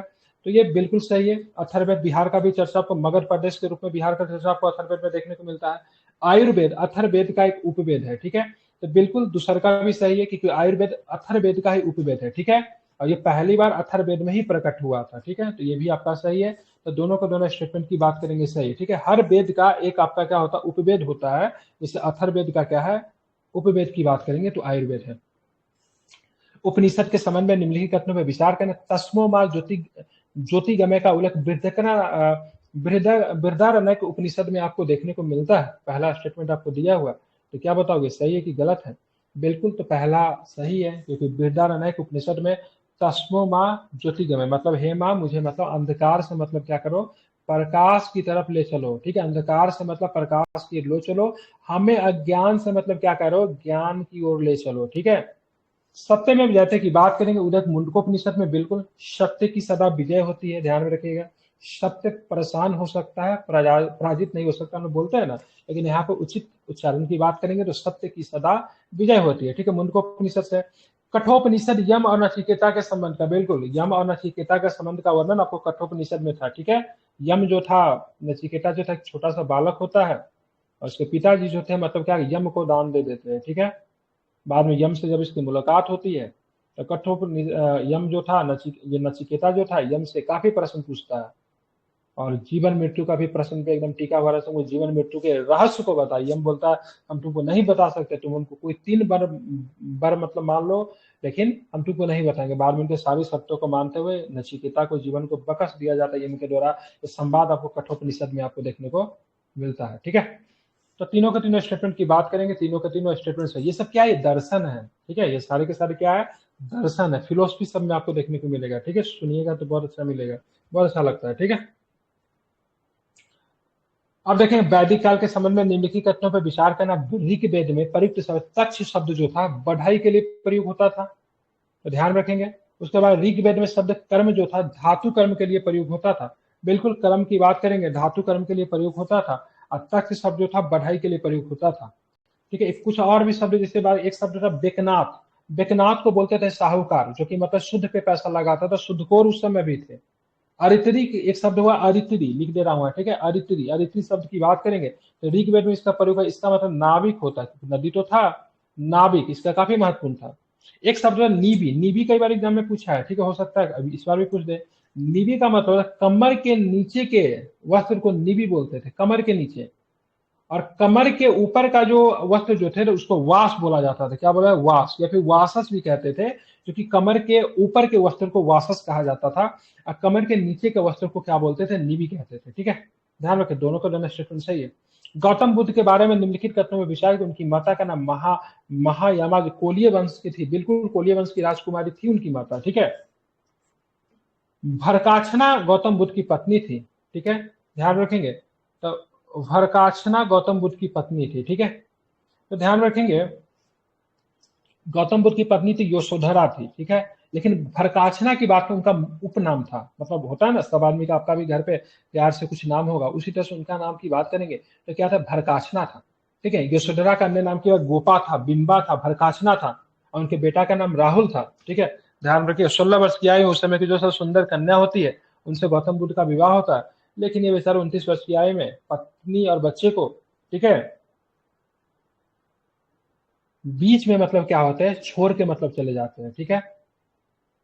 तो उनके बाद रामधारी सिंह दिनकर का शायद एक कृति है, तो उसमें यहाँ पे इनकी यशोदा का जो मतलब जो आत्मबीति को बताया जाता है, से उसमें लिखा हुआ काफी अच्छे से मतलब कंधारी सिंह दिनकर साहब ने मतलब बताया है, मतलब से अगर गौतम बुद्ध उपदेश ज्ञान प्राप्त करने के गए तो ठीक है, अच्छी बात है ज्ञान प्राप्त करने की, लेकिन बता के जाते तो क्या दिक्कत होती? बता के जाती तो यशोदा उनके मार्ग का बाधा नहीं बनती, आखिर वो प्रसन्न होती और उनको सजा के उनको बहुत ही अच्छे तरीके से मतलब प्रफुल्लित मन से उनको तप के लिए भेजती। लेकिन बुद्ध भगवान ने बिना बताए हुए पति और पत्नी को आधी रात में छोड़ के चले जाते हैं। ठीक है, दोनों के दोनों स्टेटमेंट की बात करेंगे, सही है। निम्नलिखित कथनों पर फिर से आपको विचार करना है। बुद्ध द्वारा घर त्याग की घटना को महाभिनिष्क्रमण कहा गया। ठीक है, महाभिनिष्क्रमण पर गौतम बुद्ध राजगिरी में अलारक्राम से मिले। ठीक है, बुद्ध ने अपना पहला उपदेश ऋषिपट्टनम में दिया। ठीक है, जिसको सारनाथ कहते हैं। घोड़ा महाभिनिष्क्रमण की प्रक्रिया का प्रतीक है। ठीक है, ध्यान में रखेंगे। तो बात करेंगे ये, ठीक है, तो ये भी चौथा नंबर स्टेटमेंट की बात करेंगे, ये भी आपका सही है। ठीक है, महाभिष्क्रमण के बाद गौतम बुद्ध राजगिरी में नहीं मिले थे, ये मैंने यहाँ पे गलत लगा दिया। ठीक है, वैशाली में मिले थे, रुद्रक रामपुत्र जो इनके पहले गुरु थे, सॉरी वैशाली में मिले थे, सॉरी वैशाली में, सॉरी रुद्रक रामपुत्र से नहीं मिले थे, वैशाली में अलार कलाम से मिले थे। ठीक है, राजगीर में बात करेंगे ना, राजगीर में जो थे रुद्रक रामपुत्र से मिले थे, जो कि इनके दूसरे गुरु हुए। रुद्रक रामपुर से कहाँ पे मिले थे? राजगीर में मिले थे, ये वाला गलत हो गया। अलार कलाम से कहाँ पे मिले थे? तो वैशाली में मिले थे, जहां पे उन्होंने सांख्य दर्शन की शिक्षा ली थी अलार कलाम से। ठीक है, आपका सही की बात करेंगे तो 1, 3, 4 आपका सही, ऑप्शन नंबर सी। चलिए, बहुत अच्छा सेट बना है। धार्मिक सिद्धांत के बारे में निम्नलिखित कथनों पर विचार कीजिए। अनित्य स्वयं गौतम बुद्ध द्वारा दिया गया एक बौद्ध सिद्धांत है। ठीक है, ध्यान रखें किसके अनित्य के बारे में बात हो रही है। ठीक है, शून्यता का सिद्धांत प्रसिद्ध बौद्ध दार्शनिक नागार्जुन के द्वारा दिया। ब्रह्मचर्य का सिद्धांत ऋषभदेव के द्वारा दिया गया। ठीक है, तो बताओ पहला नंबर स्टेटमेंट सही है, दूसरा का भी सही है, तीसरा का गलत है। ब्रह्मचर्य की भी बात करेंगे तो ये सिद्धांत की महावीर स्वामी के द्वारा दिया गया। हालांकि उन्होंने अपने खुद का तो विवाह उन्होंने कर लिया था, लेकिन बाद में उन्होंने एक नया चीज जोड़ दिया महावीर स्वामी ने, भाई साहब विवाह वगैरह भी नहीं करना। ठीक है, ध्यान में रखेंगे। ठीक है, तो ये ऋषभदेव के द्वारा नहीं, ऋषभदेव ने, ठीक है, ऋषभदेव ने बात किए थे 4 आर्य सत्य उन्होंने ऋषभदेव ने दिया था। ठीक है, पहला क्या था? अहिंसा था, सत्य था, असत्य था, अपिग्रह था। ठीक है, मतलब अहिंसा का मतलब क्या होता है? हिंसा नहीं करना। सत्य का मतलब होता है हमेशा सत्य। असत्य का मतलब है चोरी न करना। अपिग्रह का मतलब होता है अहंकार का त्याग करना। ठीक है, ध्यान रखेंगे। ठीक है, धन का संचय न करना, अहंकार का त्याग करना, दोनों। ब्रह्मचर्य का मतलब होता है मतलब विवाह नहीं करना, मतलब ब्रह्मचर्य में शुद्धता का पालन करना, जो इसमें था। ये 5वां की बात करेंगे, महावीर स्वामी ने क्या किया था? इसमें ऐड किया था। आपका सही पूछ रहा है ना, तो 1 का 2 सही हो जाएगा। ठीक है, अब आगे की बात करेंगे 48 मध्य मूल मध्यमक कार्य की रचना अशोक घोष के द्वारा की गई। ध्यान रखेंगे, बिल्कुल सही है। नागार्जुन को भारतीय आइंस्टीन के रूप में भी जाना, ये भी सही है। ठीक है, नागार्जुन को भारत का आइंस्टीन कहा जाता है क्योंकि उन्होंने, ठीक है, शून्यता का सिद्धांत दिया, जो कि आइंस्टीन के सापेक्षता के सिद्धांत के समकालीन था। ठीक है, तो दोनों के दोनों स्टेटमेंट की बात करेंगे। बॉट स्टेटमेंट और क्या है? ट्रू है। ठीक है, अब आते हैं जन्म का प्रतीक की बात करेंगे। तो जन्म का प्रतीक क्या था? तो जानते हैं आप लोग, जन्म का प्रतीक की बात करेंगे तो जन्म, बुद्ध का जन्म की बात करेंगे, प्रतीक क्या था? तो प्रतीक जो था कमल का फूल। ठीक है, ध्यान रखेंगे, तो कमल का फूल हो जाएगा। उसके बाद बुद्ध मृत्यु का प्रतीक की बात करें, स्तूप हो जाएगा। ज्ञान प्राप्ति की बात करेंगे तो ज्ञान प्राप्ति का बोधि वृक्ष हो जाएगा। प्रथम उपदेश की बात करेंगे तो पहिया हो जाएगा। ठीक है, तो ऑप्शन नंबर क्या हो जाएगा? तो ऑप्शन नंबर आपका सी है। ठीक है, 50 नंबर क्वेश्चन देखिए, बुद्ध की सबसे पुरानी मूर्ति गंधार शैली में बनाई गई है। अच्छा क्वेश्चन है। ठीक है, उसके बाद बात करेंगे तो आप देखोगे बुद्ध की सबसे पुरानी मूर्ति गंधार शैली में बनाई गई, बिल्कुल सही है। जैन तीर्थ का ऋषभ और अष्टोनमी का उल्लेख ऋग्वेद में मिलता है, ये भी सही है। गंधार कला बौद्ध धर्म के हिनयान संप्रदाय से संबंधित है। ठीक है, तो गंधार कला जो है से बुद्ध धर्म के, ये हिनयान नहीं महायान हो जाएगा। क्या हो जाएगा? महायान हो जाएगा। ठीक है, तो ये गलत हो जाएगा। महावीर को जैन धर्म के सिंह के प्रतीक के रूप में दर्शाया गया, तो ये भी आपका सही है। ठीक है, सिंह इनका प्रतीक है। ठीक है, ध्यान में रखेंगे। तो सही की बात हो रहा है तो कौन होगा? तो तीसरा नंबर छोड़ के सारे ही स्टेटमेंट की बात करेंगे, आपका सही है। ठीक है, अब चलेंगे हम लोग देखेंगे जैन धर्म के 51 नंबर क्वेश्चन पे हम लोग पहुंच चुके हैं। अब यहाँ पे देखोगे 51 नंबर क्वेश्चन की बात करेंगे। 1 मिनट, ये 50 था क्या?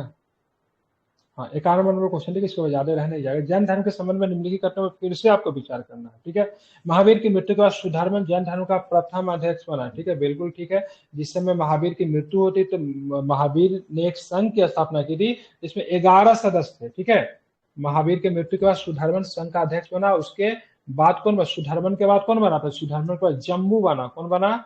जम्बू। ठीक है, 11 गंधर्वों में इन्होंने विभाजित किया था। 14 पूर्व और जैन धर्म का सबसे पहला पवित्र ग्रंथ माना जाता है। बिल्कुल 14 पूर्व की बात करें, जैन धर्म का सबसे पहला पवित्र ग्रंथ है। 12 अंक की दूसरी जैन सभा के दौरान संकलित किया गया। ठीक है, तो 12 अंक की बात करेंगे तो दूसरी जैन सभा के अंतर्गत इसे संकलित नहीं किया गया था। ठीक है, ध्यान रखेंगे, ये प्रथम के समय ही किया गया था। कब किया गया था? प्रथम के समय ही किया गया था, इसीलिए गलत है। ठीक है, ठीक है, ये गलत है। ठीक है, ऑप्शन कौन सा है? 1 या 2 आपका सही देखने को मिलेगा। अब आते हैं 52 नंबर क्वेश्चन। जीवा को बिंबिसार ने चंद्रप्रद्योत के दरबार में भेजा था। ठीक है, बिल्कुल, जीवा को बिंबिसार ने चंद्रप्रद्योत के दरबार में भेजा था और महात्मा बुद्ध की सेवा में भी भेजा था। ठीक है, अवंती का शासक था चंद्रप्रद्योत। बिंबिसार का अच्छा मित्र था, हालांकि शुरू में तो दुश्मनी थी, लेकिन बाद में दोनों अच्छा मित्र बन जाते हैं। ठीक है, बात करेंगे आगे, देखेंगे अजातशत्रु ने गंगा और गंडक नदी के संगम पे एक किला बनवाया था। नहीं, उदयन ने बनाया था, न कि अजातशत्रु ने। ठीक है, हाथी गुफा शिलालेख से अजातशत्रु के इतिहास और ठीक है उपलब्धियों का पता लगता है। बिल्कुल गलत है। हाथी गुफा प्रयोग से राजा खारवेल के बारे में जानकारी मिलती है। ठीक है, स्वप्न वासदाता उदयन और वासुदत्ता के बीच में नाटकीय प्रेम कहानी। बिल्कुल ठीक है, उदयन जो था वासुदत्ता के प्रेम में पड़ गया था। तो स्वप्न वासवदत्तम की बात करें, दोनों के बीच में नाटकीय कहानी है। बिल्कुल ठीक है, ध्यान में रखेंगे। ठीक है, इसी क्योंकि ये जो था ना अवंती, ये वासवदत्ता की बात करेंगे अवंती के। ठीक है, अवंती के राजा जो था पुरोधोत जो था, उसकी पुत्री थी, उसके प्रेम में पड़ जाता उदयन पड़ जाता है। ठीक है, तो इसको मतलब बहुत अच्छे तरीके से ध्यान में रखा गया है। ठीक है, तो आपका बात करेंगे 1 और 4 की बात करेंगे, ऑप्शन नंबर क्या है सही है। ठीक है, चंद्रगुप्त मौर्य के समय में निम्नलिखित कथनों पर फिर से आपको विचार करना है। जूनागढ़ शिलालेख से यह सिद्ध होता है कि पश्चिमी भारत का कुछ हिस्सा चंद्रगुप्त मौर्य के अधीन था। बिल्कुल पश्चिमी, बिल्कुल क्योंकि जूनागढ़ अभिलेख जो गुजरात में पड़ता है, तो वहाँ का हिस्सा जो था, कि वहाँ का पुष्यगुप्त जो था, इसका गवर्नर भी था इसके, क्योंकि उसका निर्माण पुष्यगुप्त के द्वारा कराया गया, जो कि इसका गवर्नर था। तो इसलिए पता चलता है भाई साहब, वह हिस्सा जो था इसके अधीन था। ठीक है, नागार्जुन द्वारा लिखित मुद्दा अक्षर था। मुद्दा अक्षर को नागार्जुन ने तो पहले लिखा नहीं, विशाखा दत्त में लिखा है। ठीक है, तो सीधे सीधे गलत हो जाएगा। तो कौन सा सही है? तो ऑप्शन नंबर ए सही है। बिंदुसार ने भारत में पहला अस्पताल और हर्बल गार्डन बनवाया है। ठीक है, बिंदुसार की बात हो रही है, अभी गलत है। ठीक है, बिंदुसार ने नहीं बताया था, किसने बनाया? अशोक ने बनाया था। ठीक है, एक लोक कल्याणकारी राज्य कैसा होता है, तो अशोक के अभिलेख को जब क्या बोलते हैं, शिलालेख को जब पढ़ेंगे, तो एक लोक कल्याण राज्य की जो नीति निर्देश सिद्धांत में है ना, बहुत सारे चीज उनके शिलालेख से आपको झलक जाएगा। गुजरात शिलालेख में अशोक का नाम देवनाम पिए आपको देखने को मिलता है। बिल्कुल, गुजरात शिलालेख में देवनाम पिए मतलब भगवान का प्रिय। चलिए 55 नंबर क्वेश्चन देखेंगे, पोताध्यक्ष। ठीक है, पोताध्यक्ष कौन होता था? तो पोताध्यक्ष की बात करें, वजन और माप का जो अधिकारी जो था, उसको पोताध्यक्ष कहते थे। ठीक है, समहर्ता जो होता है राजस्व का संग्रह करता था। ठीक है, कोई दिक्कत नहीं इसमें।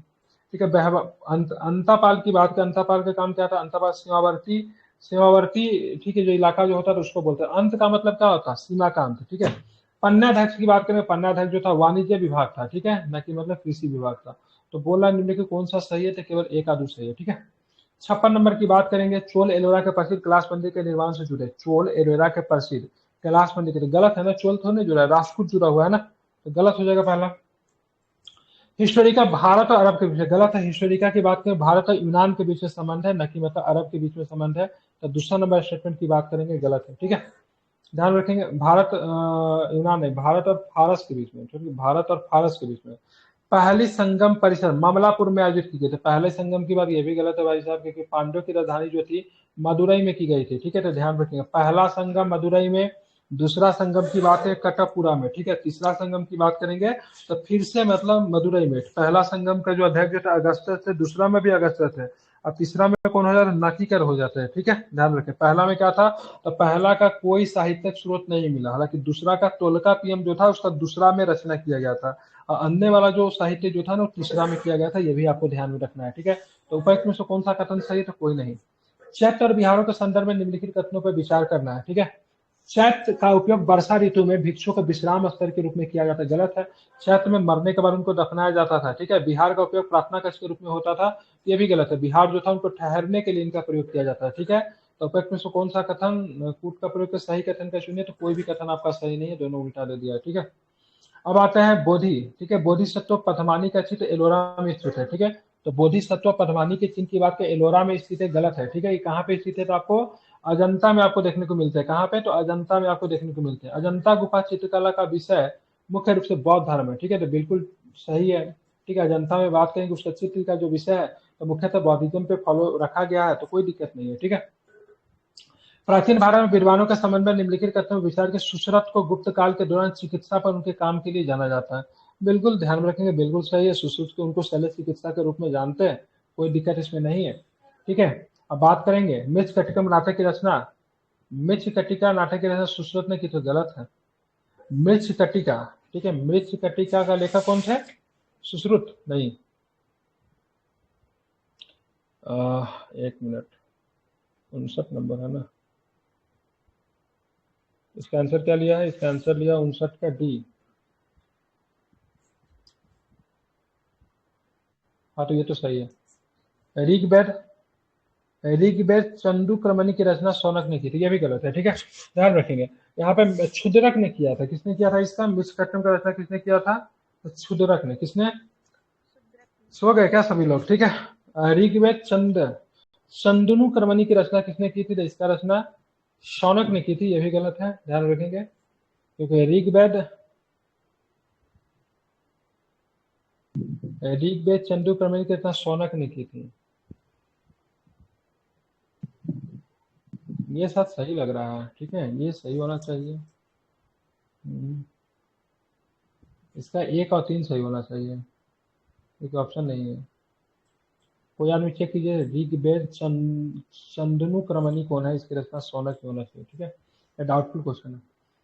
लेखन की प्राचीन लिपि के बारे में निम्नलिखित कथनों पर फिर से आपको विचार करना है। ठीक है, खरोष्ठी लिपि कैसे लिखते थे? खरोष्ठी लिपि की बात करेंगे तो दाएं से बाएं नहीं लिखी जाती थी, बाएं से दाएं लिखते थे। ब्राह्मी लिपि दाएं से बाएं नहीं होती थी। ब्राह्मी लिपि की बात करेंगे तो बाएं से दाएं लिखते थे। ठीक है, ध्यान रखेंगे। ठीक है, ब्राह्मी लिपि 1830 में अलेक्जेंडर कनिंघम के द्वारा पढ़ा गया। तो अलेक्जेंडर कनिंघम के द्वारा नहीं पढ़ा, जॉन प्रिंसेप के द्वारा पढ़ा गया। ठीक है, तो सारे के सारे स्टेटमेंट की बात करेंगे गलत है, कोई भी कथन आपका सही नहीं है। ठीक है, ऑप्शन नंबर क्या हो जाएगा? डी हो जाएगा। ठीक है, तो खरोष्ठी लिपि कैसी होती थी?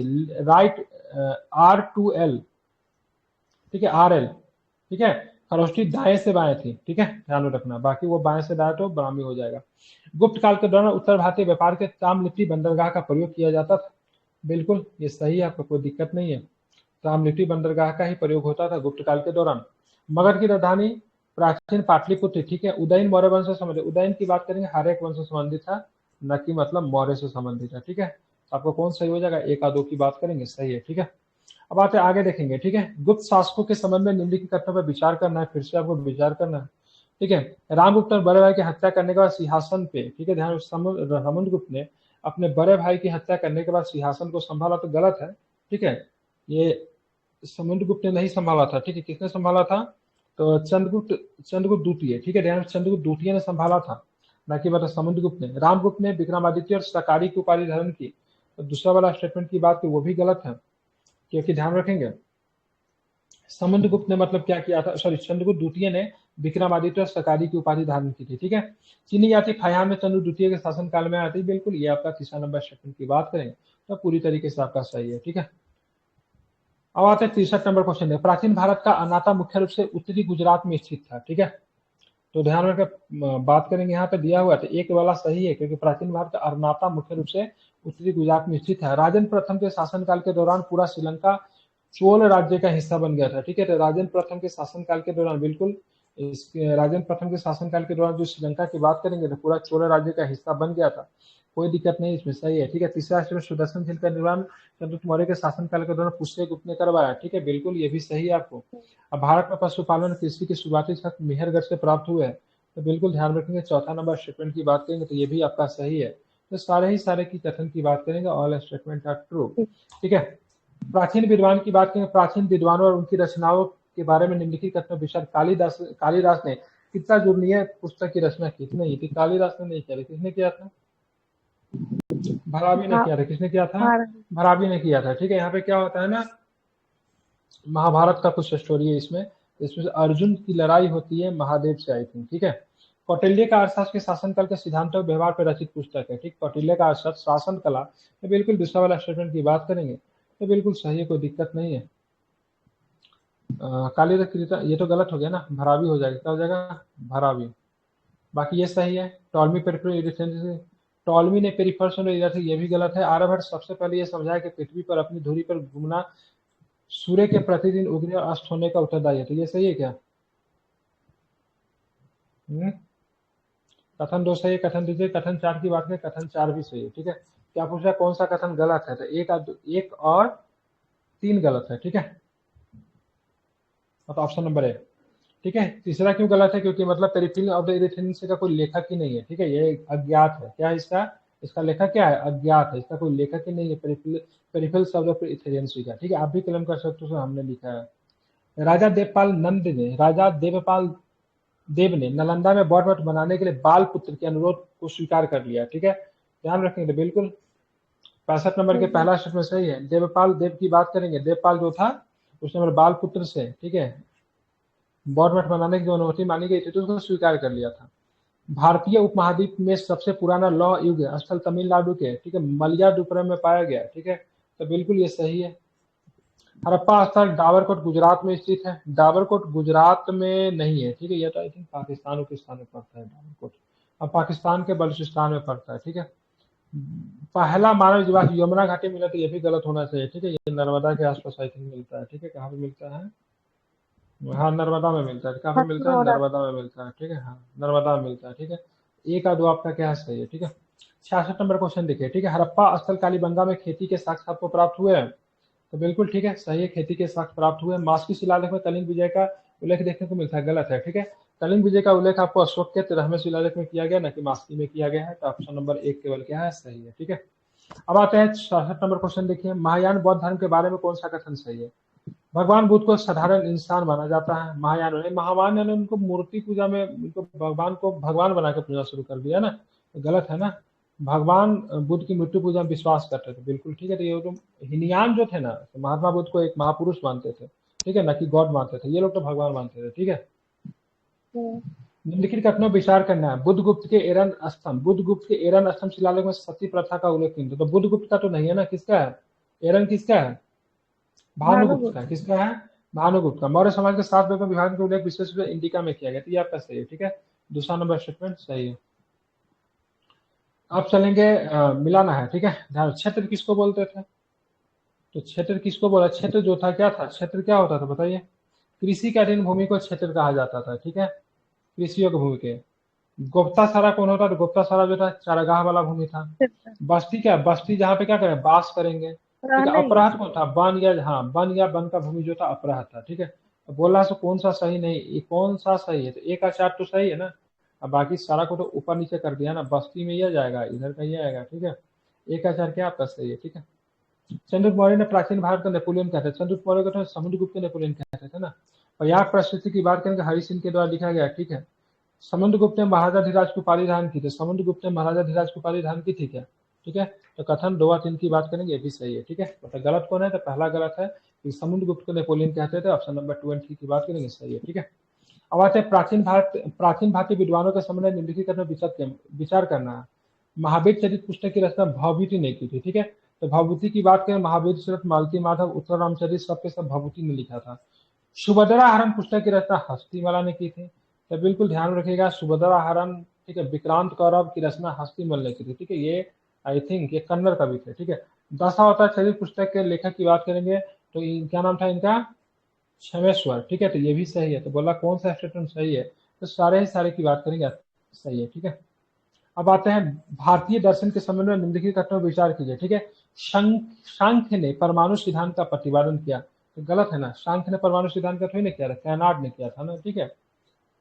मीमांस कहती है कि वेदों में शाश्वत शब्द समाहित है, बिल्कुल ठीक है। वेदों को शाश्वत शब्द मानती है, तो ये आपका क्या है? सही है। अब चलेंगे आगे, निम्नलिखित कथन फिर से विचार करना। अमर सिंह की बात करेंगे। अमर सिंह जो थे संस्कृत के कोशाकार थे, बिल्कुल ठीक है, सही है, कोई दिक्कत नहीं है आपको, ठीक है। ये तो सही है आपका। बेताल भट्ट की बात करेंगे तो बेताल भट्ट साहब जो थे ये जादूगर थे, ठीक है। शंकु की बात करेंगे, शंकु व्याकरणविद नहीं थे, ठीक है। शंकु वास्तु कला से थे। बारामिहिर की बात करेंगे तो बारामिहिर साहब की बात करेंगे, बारामिहिर साहब जो थे ज्योतिष तो थे, ठीक है। यही आपका गलत हो, क्योंकि क्या था? वास्तुकार थे। क्या थे ये? वास्तुकार थे, ठीक है, ध्यान रखना है। तो इसमें बोलना कौन सा कथन सही है? तो 1, 2, 4 की बात करेंगे तो ये आपका सही है, ठीक है।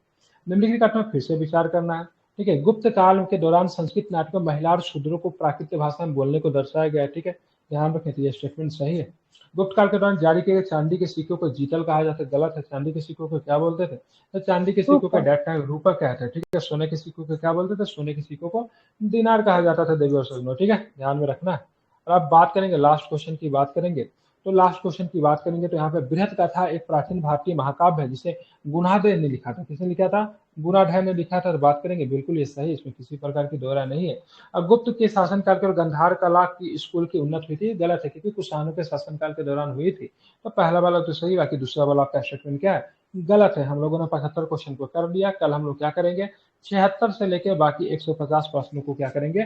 कल के क्लास में हम लोग इसको करने वाले, इसे आप लोग ध्यान में रखेंगे। काफी अधिक महत्वपूर्ण आपके लिए ये रहने वाले, ठीक है। कल के क्लास में 76 से लेके कितने तक? तो 150 तक के प्रश्नों को क्या करेंगे?